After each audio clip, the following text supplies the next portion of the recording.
السلام علیکم ورحمۃ اللہ وبرکاتہ۔ سورۃ البقرہ آیت نمبر 229۔ اعوذ باللہ السمیع العلیم من الشیطان الرجیم من ہمزہ ونفخہ ونفثہ۔ یہاں اللہ رب العالمین نے طلاق دیتے وقت کچھ چیزوں کا ذکر فرمایا کہ تم نے ان کو جو کچھ دیا ہے حق مہر کی صورت میں، اب طلاق دیتے وقت تم اسے کسی بھی طرح واپس نہیں لے سکتے، یا جو چیز بھی تم نے ان کو گفٹ کر دی، تحفہ دے دیا، ہبہ کر دی۔ ایک چیز یہ ہے کہ آپ نے ویسے ان کو دی کہ یہ میری تمہارے پاس امانت ہے، میں تمہیں تحفہ نہیں دے رہا، یہ میری ہی ملکیت ہے، آپ نے اس کو زیور بنا دیا، کوئی چیز دے دی اور کہا یہ میری ملکیت ہے لیکن تم استعمال کرو زندگی میں، یہ تو آپ کی ہو گئی۔ لیکن اس کے سوا جو چیزیں آپ اس کو حق مہر میں دے چکے ہیں، یا جو چیزیں آپ اس کو روزانہ کا خرچ دیتے رہے، ماہانہ خرچ دیتے رہے، یا اس کو کسی تقریب پر آپ نے کوئی تحفے تحائف دیے، اس طرح کی کوئی چیزیں جو آپ نے اس کو دی، اس کو آپ مالک بنا چکے ہیں اس چیز کا۔ اب جب آپ اس کو طلاق دو گے تو آپ کے لیے یہ لائق نہیں ہے کہ آپ ان چیزوں کو واپس لے سکو۔ اس کی وجہ یہ ہے کہ آپ نے بھی تو اس سے فائدہ لیا ہے، اور ہبہ اور تحفہ تو بندہ کسی عامی بندے کو بھی کرے تو اسے واپس نہیں لے سکتا۔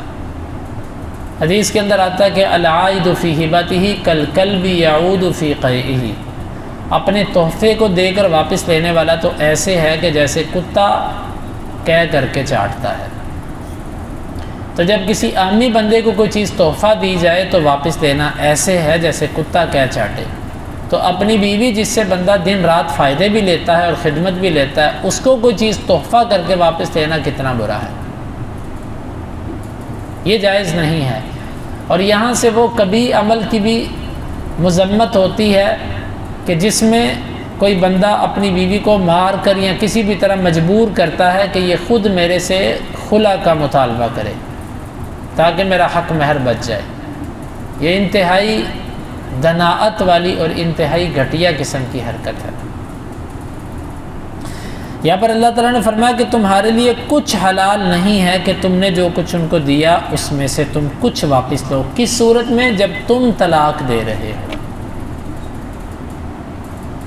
ہاں الا ان یخافا اللہ یقیما حدود اللہ، اگر وہ دونوں ڈریں کہ وہ اللہ کی حدوں کو قائم نہیں رکھ سکیں گے۔ اللہ کی حدوں سے مراد یہ ہے کہ مرد ڈرے کہ وہ اپنی بیوی کے جو شرعی حقوق ہیں وہ اسے پورا نہیں کر سکتا۔ بعض دفعہ ایسے ہوتا ہے کسی بندے کو کسی عورت سے ایسی کیفیت بن جاتی ہے کہ وہ اس کے ساتھ رہ کر اس کے حقوق ادا نہیں کر سکتا، تو ساری زندگی تکلیف دینے سے بہتر ہے کہ اس کو اپنے سے جدا کر دے۔ روز روز کے تکلیف دے ساتھ سے ایک ہی دفعہ کی جدائی اچھی ہوتی ہے، تو وہ اسے اپنے سے رخصت کر دے۔ یا دوسری صورت یہ ہے کہ عورت یہ چاہتی ہے کہ اگر میں اس بندے کے ساتھ رہوں گی تو میں اس کے حقوق نہیں ادا کر سکوں گی، اس کی نافرمانی کی وجہ سے اللہ میرے سے ناراض ہو جائے گا۔ ہوتا ہے ایسے، جس طرح کہ حدیث کے اندر آتا ہے حبیبہ بنت سہل اللہ کے رسول صلی اللہ علیہ وسلم کے پاس آئیں، صبح ابھی اندھیرا ہے، فجر کے بعد۔ آپ نے پوچھا کہ بلکہ صبح کا وقت تھا، یہ دروازے کے باہر آ کے کھڑی ہو گئی۔ آپ نے پوچھا کون؟ کہنے لگی حبیبہ بنت سہل۔ آپ نے فرمایا کیسے آئی؟ کہنے لگی اللہ کے رسول ایسے ایسے معاملہ، اس نے اپنے خامن کے بارے میں کچھ ذکر کیا۔ آپ نے فرمایا کہ اسے بلایا گیا، آپ نے فرمایا کہ یہ تیرے بارے میں اس نے جو اللہ نے چاہا اس نے کہا ہے، تیرا کیا خیال ہے؟ تو اس نے کہا اللہ کے رسول میں نے اس کو 2 باغ دیے ہیں حق مہر میں، وہ اس کے پاس ہیں۔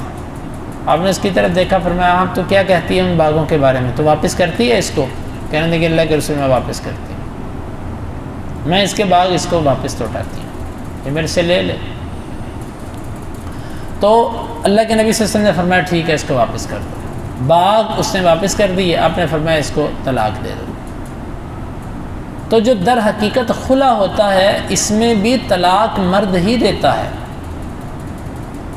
حاکم کو، عدالت کو اس میں طلاق نہیں دینی۔ ہاں اگر مرد طلاق نہ دے، اڑ جائے کہ میں نہیں دیتا طلاق، اور عورت کہے میں اس کے ساتھ نہیں رہتی، پھر اس صورت میں عدالت اپنے اختیار استعمال کرتے ہوئے نکاح کو فسخ کر دے گی، کل عدم کر دے گی کہ یہ نکاح نہ ہونے کے برابر ہے۔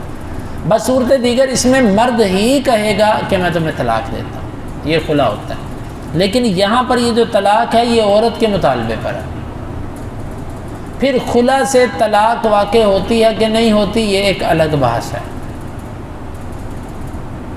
خلا کن صورتوں میں لیا جاتا ہے یہ بھی اہل علم نے لکھا ہے کہ جس وقت عورت شرعی طور پر خامند کے حقوق نہ ادا کر سکتی ہو، اس کی وجہ مثال کے طور پہ عورت کو اپنے خامند اچھا ہی نہیں لگتا، جس طرح کہ یہ حبیبہ بنت سہل کا مسئلہ تھا۔ روایات میں مختلف وجہ آتی ہیں اس کی۔ ایک وجہ یہ ہے کہ اللہ کے رسول مجھے جب میرے پاس آتا ہے تو مجھے اس کا چہرہ اتنا برا لگتا ہے کہ مجھے اگر اللہ کا ڈر نہ ہو تو میں اس کے چہرے پہ تھوک دوں۔ بعض دفعہ ایسے بھی ہوتا ہے۔ اور ایک روایت کے اندر یہ کہ اللہ کے رسول میں اس کے دین اور اس کے اخلاق پر کسی قسم کا عیب نہیں لگاتی، لیکن مجھے نہیں اچھا لگتا، میں نہیں چاہتی اس کے ساتھ رہنا۔ اب یہ جو کیفیت ہے یہ نفس کے بگڑ جانے کی کیفیت ہے۔ بعض دفعہ ایسے ہوتا ہے، شریعت یہ کہتی ہے کہ جب عورت کے مزاج کے اندر یہ چیز ہے کہ وہ پسند نہیں کرتی مرد کو اس کے ساتھ رہنے کو، تو پھر اس کو اس پر مجبور نہیں کیا جائے گا۔ آپ آیتیں اور حدیثیں سنا کے اس کو یہ نہیں کہیں گے صبر کر صبر کر صبر کر، بس ٹھیک ہے وہ نہیں رہنا چاہتی تو ٹھیک ہے۔ اسی لیے بچیوں کی، بیٹیوں کی شادی کرتے وقت بھی اس چیز کو ملحوظ خاطر رکھنا چاہیے۔ اللہ کے نبی صلی اللہ علیہ وسلم نے تو ہوئے نکاح کو اس بات پہ ختم کروا دیا، تو جب ہی ہوا نہیں تو وہاں پر ماں باپ یہ سمجھتے ہیں کہ جی میں باپ ہوں لہٰذا میرا یہ حق ہے کہ جہاں میں اس کو پھینکوں یہ وہاں پر گر جائے۔ ایسا نہیں ہونا چاہیے۔ آپ اپنی بیٹی کے لیے اچھا انتخاب کریں، لیکن اچھے انتخاب کے ساتھ ساتھ اپنی بیٹی کی جو ہے وہ جائز پسند اور ناپسند بھی دیکھیں، یہ ضروری ہے۔ اس کے بغیر معاملات مشکل کی طرف چلے جاتے ہیں۔ تو اللہ کے نبی صلی اللہ علیہ وسلم نے فرمایا ٹھیک ہے۔ تو جب کبھی ایسا ہو، عورت سمجھتی ہے کہ میں اس مرد کے ساتھ نہیں رہتی، اس کی وجہ یا تو مرد اس کو انتہائی برا لگتا ہے، یا دوسری صورت یہ ہے کہ عورت کی جو ضروریات ہیں وہ مرد پوری نہیں کرتا، نہ خرچہ دیتا ہے نہ اس کے ساتھ اچھے طریقے سے رہتا ہے۔ یہ بھی ایک ایسی صورت ہے کہ اس میں عورت زندگی گزارنا مشکل ہو جاتا ہے عورت۔ تیسری صورت یہ ہے کہ عورت کی دینداری میں رکاوٹ ہے،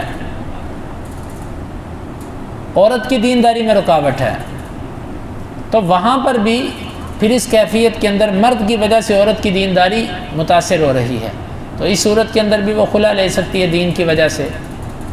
یا بعض صورتیں ایسی بن جاتی ہیں کہ جس میں عورت بگڑی ہے، عورت جو ہے بیمار ہے، یعنی غلط تعلقات ہیں اس عورت کے، تو ایسی صورت کے اندر وہ جو ہے کہیں اور جا کر بسنا چاہتی ہے، تو یہ جو صورت ہوتی ہے اس صورت میں تو بالاولیٰ اس کو حق مہر واپس کرنا چاہیے، کیونکہ یہ دھوکہ کیا اس نے مرد کے ساتھ۔ وہ اس کو پہلے بتاتی کہ میں کہیں اور کرنا چاہتی ہوں، اپنے باپ کو بتاتی، اپنے بھائیوں کو بتاتی، یہ تو اس نے دھوکہ کیا اس کے ساتھ، مرد کی زندگی پر ایک اس نے داغ لگایا ہے۔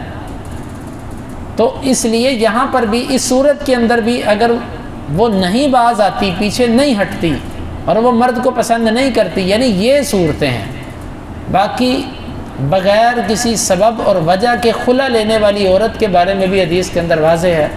اللہ کے نبی صلی اللہ علیہ وسلم نے فرمایا کہ ایما امرأۃ سأل عن زوجها الطلاق، جون سی عورت بھی اپنے خامن سے طلاق کا سوال کرتی ہے بغیر کسی سبب کے، لا تجد رائحۃ الجنہ او کما قال صلی اللہ علیہ وسلم، یہ عورت جنت کی خوشبو نہیں پائے گی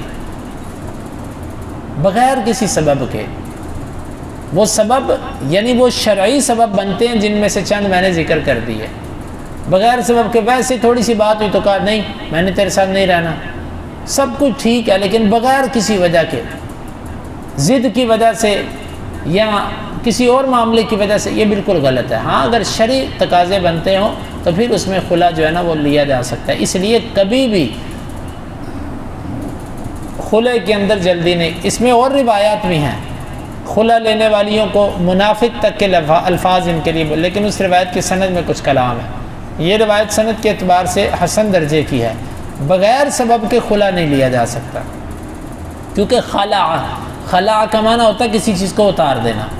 تو اس نے خاوند کی جو گرہ اپنے ساتھ باندھی تھی نکاح کے دن، وہ اب اس نے اتار دی، اس کو کہتے ہیں خلا۔ آج کے درس میں جتنی بات ہے کہ مرد عورت سے طلاق دیتے ہوئے حق مہر واپس نہیں لے سکتا۔ اگر حق مہر یا تحفہ یا کوئی چیز واپس لیتا ہے تو اسلامی نقطہ نظر سے یہ حرام ہے اس کے لیے۔ ہاں ایک صورت کے اندر وہ اس سے حق مہر واپس لے گا، وہ صورت ہے خلا کی، اور اس میں پھر تفصیل ہے کہ آیا کہ وہ حق مہر لے سکتا ہے کہ حق مہر سے زیادہ بھی لے سکتا ہے۔ اللہ تعالیٰ سے دعا ہے وہ ہمیں کتاب و سنت کو سمجھنے کی اور عمل کی توفیق عطا فرمائے۔